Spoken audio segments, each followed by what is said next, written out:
ovelhas.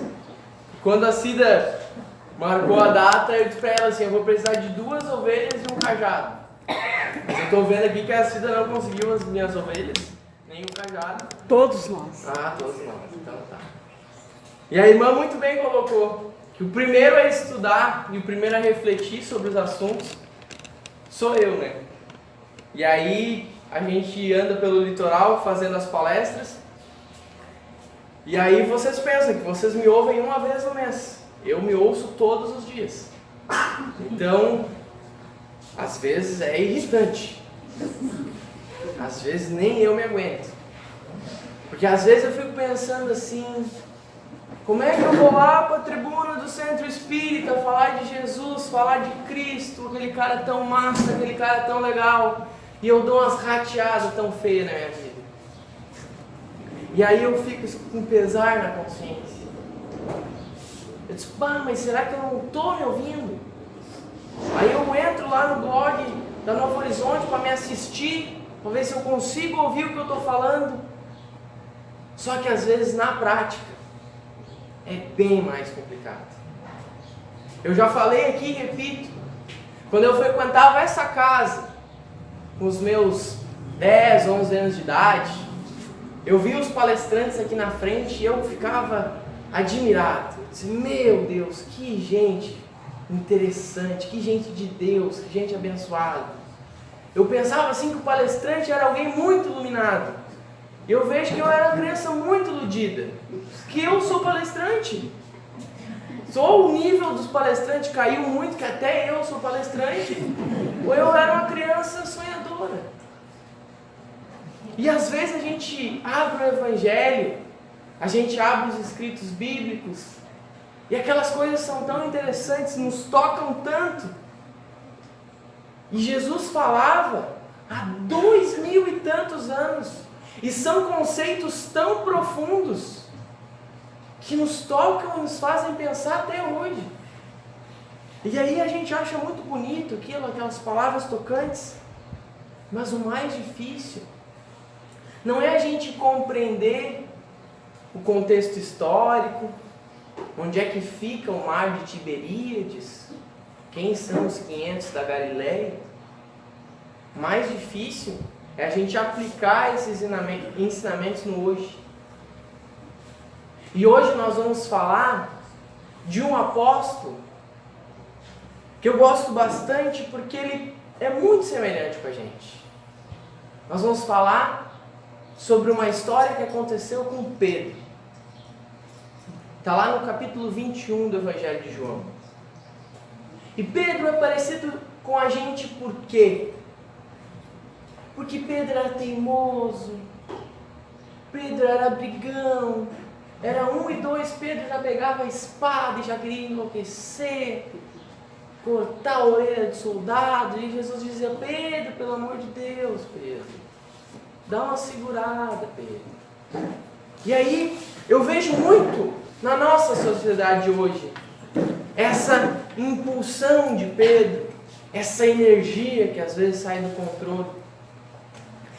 E essa cena que nós vamos narrar hoje, onde Jesus diz a Pedro, apacenta as minhas ovelhas, aconteceu após o desencarne, após a crucificação de Jesus.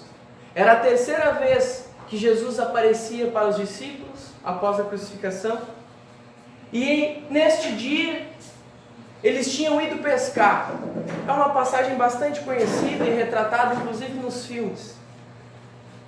Eles tinham ido pescar e tinham passado a noite inteira pescando e não tinham conseguido um peixe sequer. Então já amanhecia, quando eles avistam um homem na beira da praia, e esse homem pergunta a eles, amigos, vocês têm algo para me dar de comer? E eles, muito desenchavidos, muito cabisbaixos, dizem, não temos nada, pescamos a noite inteira e não veio nada. Então aquele homem diz, joguem as redes para o outro lado. E eles acharam estranho, mas estavam ali mesmo, jogaram a rede para o outro lado. Naquele instante as redes foram enchendo e enchendo de peixes. E eles quase não tiveram forças para retirar a rede da água de tantos peixes. Foi naquele momento, vendo aquilo que parecia ser um milagre para eles, algo fora do comum, João então identifica aquela voz na beira da praia. Diz: mestre, és tu. E aí, de certo, Jesus pensou: bom, é demoraram, né?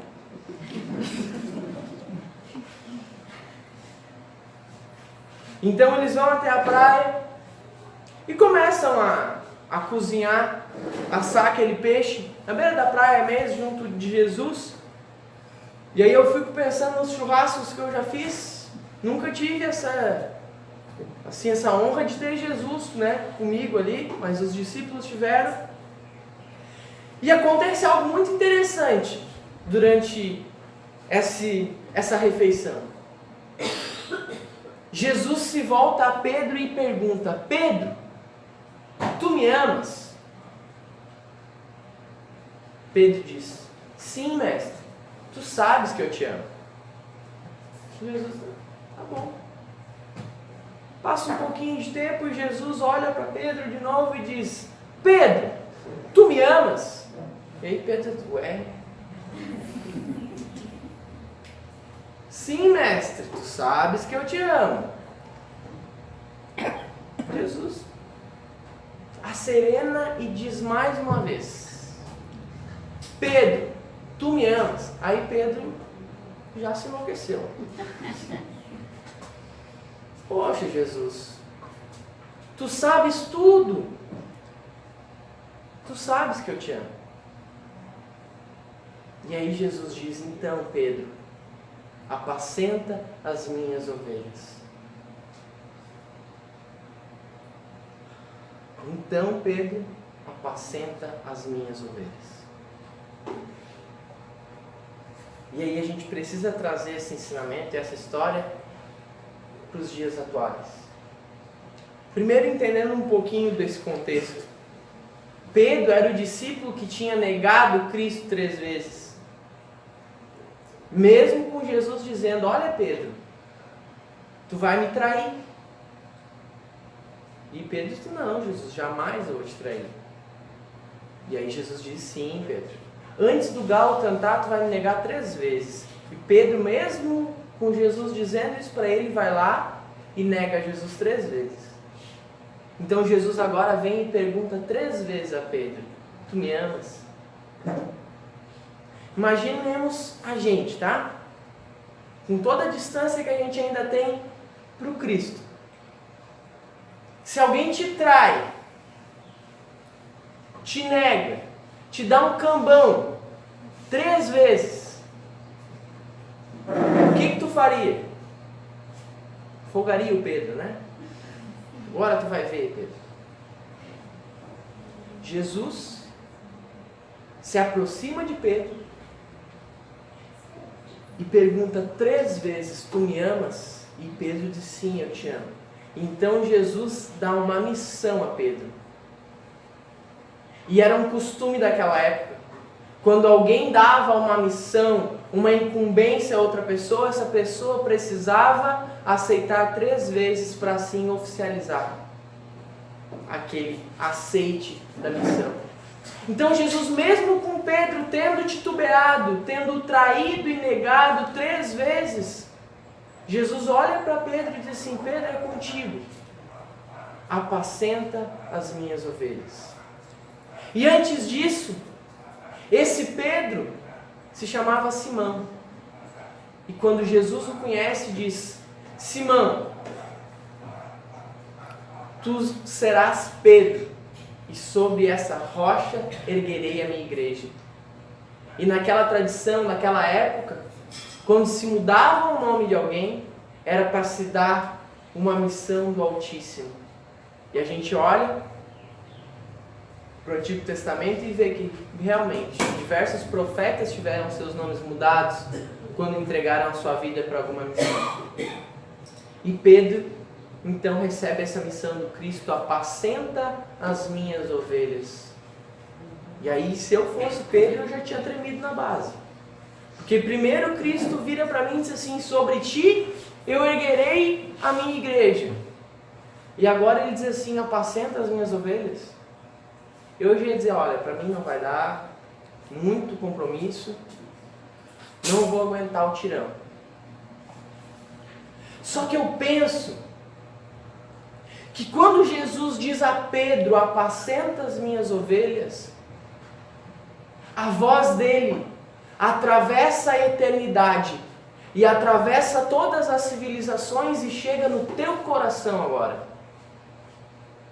E é como se Jesus estivesse dizendo para cada um de nós: apacenta as minhas ovelhas.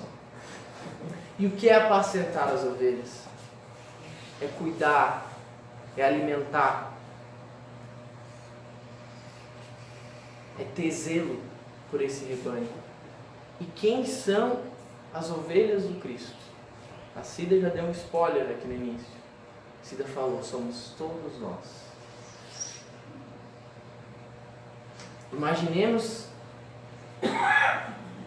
por um segundo que estamos todos na beira daquela praia do mar de Tiberíades, e Jesus olha nos olhos do Espírito de cada um de nós e diz: apacenta as minhas ovelhas.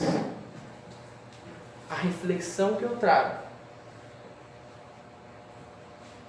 nós temos feito isso?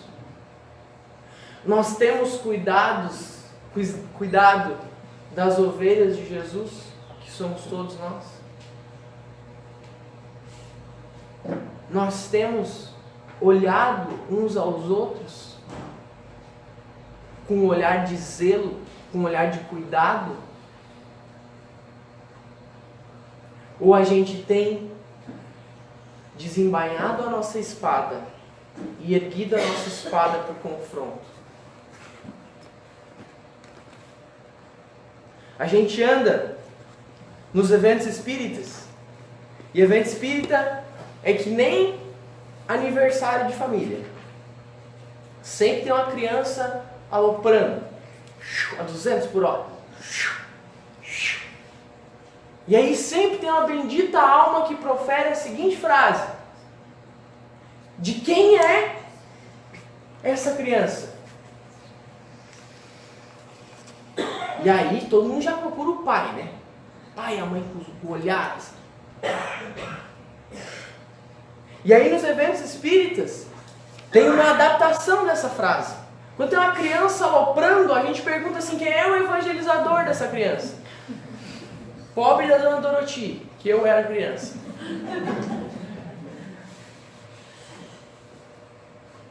E aí, nos círculos de construção da paz, quando a gente estuda comunicação não violenta, a gente tem o seguinte conceito: de que a criança no recinto é responsabilidade do adulto mais próximo a ela. No evento espírita, a responsabilidade sobre aquela criança é do evangelizador, do responsável que estiver mais próximo a ela. Trazendo agora para uma perspectiva macro, no mundo de provas e expiações, que mais ou menos, em algum momento ou outro, todo mundo sofre, eu questiono: quem é responsável por aquele que sofre? Por aquele que precisa de amparo? É Jesus, deixa que Jesus se vira.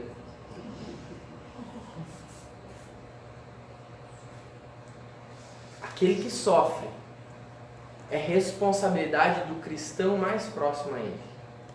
Ah, mas não é meu parente. Nem conheço. Nunca nem vi. Tu é cristão? Não, sou cristão. Segue Jesus? Sigo Jesus. Contigo a parada, então.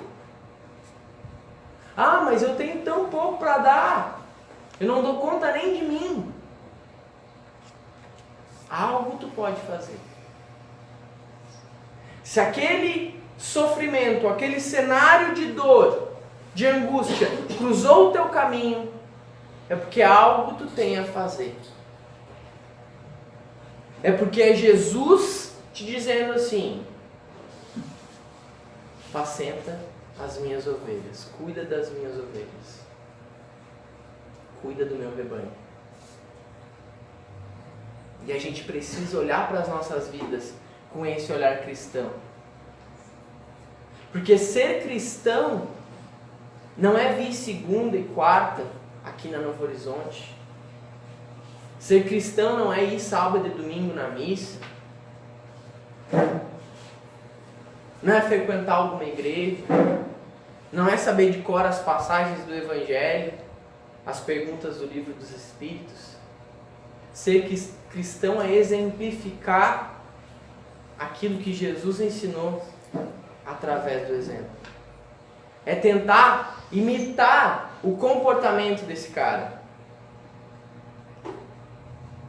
A gente vem para o centro espírita, para os núcleos religiosos, para as instituições religiosas, à procura de nos reconectar com Deus. À procura de acerenar o nosso coração, para que lá fora a gente consiga testemunhar o que é ser cristão. Qual a igreja que Jesus frequentava?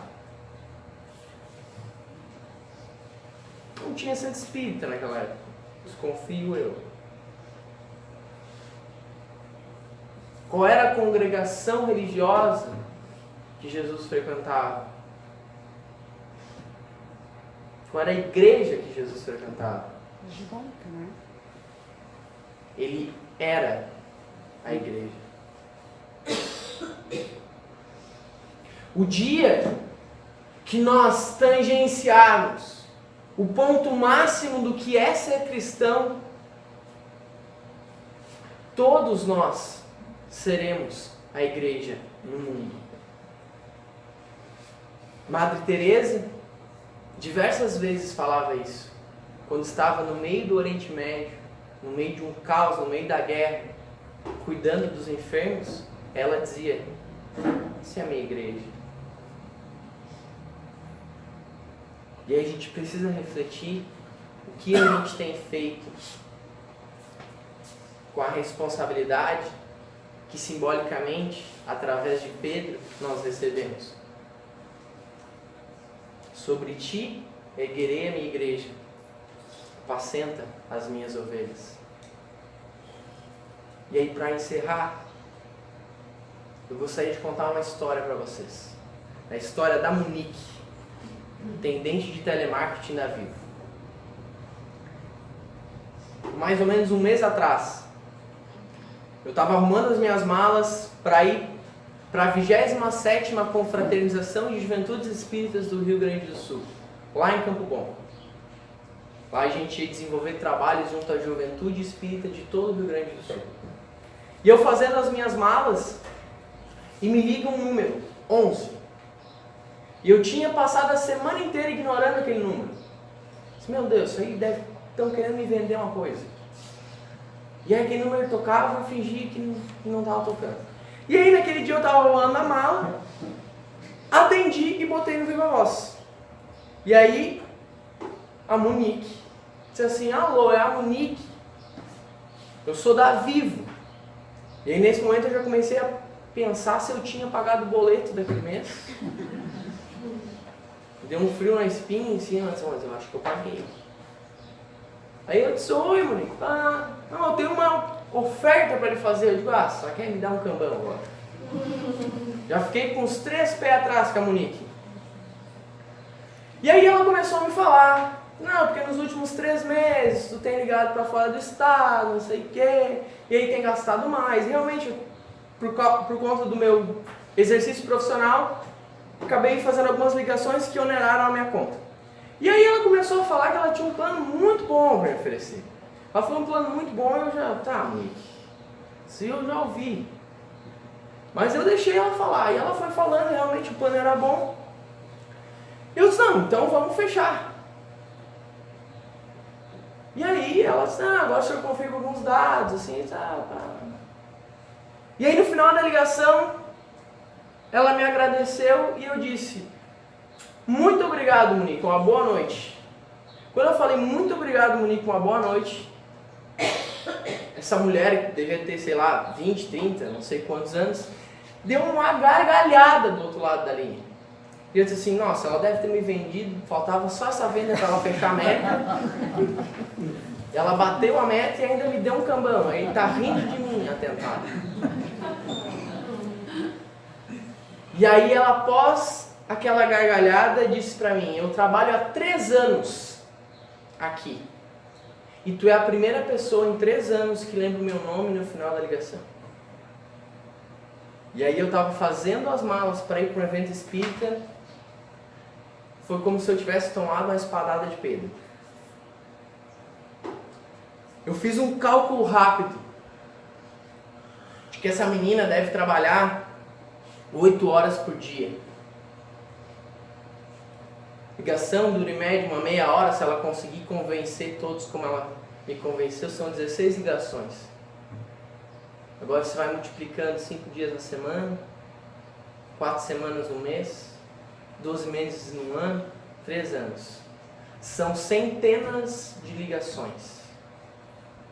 Muito provavelmente para todos os cantos do Brasil. E em 3 anos, eu fui a primeira pessoa a realmente prestar atenção na Monique. E a lembrar o nome dela no final da ligação.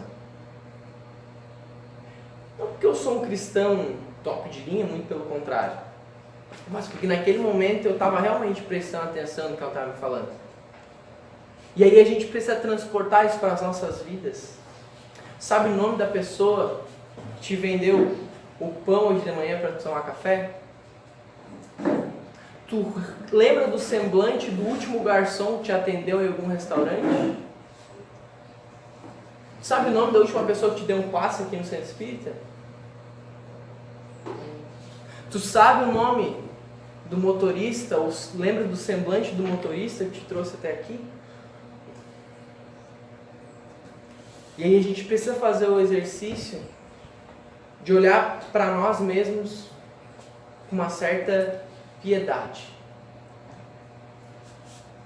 Porque nós temos vivido as nossas vidas sendo invisíveis e tratando os outros como se eles fossem invisíveis. E aí a gente se encontra no centro espírita, no local onde é permitido a gente olhar uns aos outros como irmãos, como pessoas que compartilham das mesmas crenças e compartilham desse amor de Jesus comigo. Mas todas as pessoas compartilham do amor de Deus contigo. A Monique, o motorista do ônibus, as pessoas que cruzam na tua vida. E quantas vezes nós tratamos essas pessoas como se elas não existissem? Quantas vezes nós somos tratados como invisíveis? Jesus pediu a Pedro: apacenta as minhas ovelhas, cuida das minhas ovelhas. E esse é um pedido para todos nós, para que cuidemos uns dos outros, para que olhemos uns aos outros, para que enxerguemos Jesus, consigamos, no máximo dos nossos esforços, poder andar entre nós, ajudando-nos, amando-nos, como Ele fez. Quando a nossa vida estiver dando errado e os resultados não vêm, que a gente escute a voz de Jesus que diz: joga a rede para o outro lado. Eu tento de tudo na minha vida material e nada parece dar certo. Joga a rede para o outro lado. Joga a rede para o lado da espiritualidade, para o lado do ser. Talvez a tua missão aqui na Terra não seja adquirir, ter muitos bens. Talvez a tua missão aqui na Terra seja ser um bom pai, ser uma boa mãe. ser um bom voluntário de centro espírita, ser um bom trabalhador. Não podemos nos apequenar achando que não temos nada a doar, não temos nada que possamos fazer na obra do Cristo, porque Ele mesmo disse, Ele mesmo nos deu a missão para sermos essa igreja, para sermos cristãos e apacentarmos o rebanho, cuidarmos do rebanho, cuidarmos uns aos outros, porque acima de nós, a Ele e a um Pai de amor e bondade a cuidar de todos nós. Muitas graças.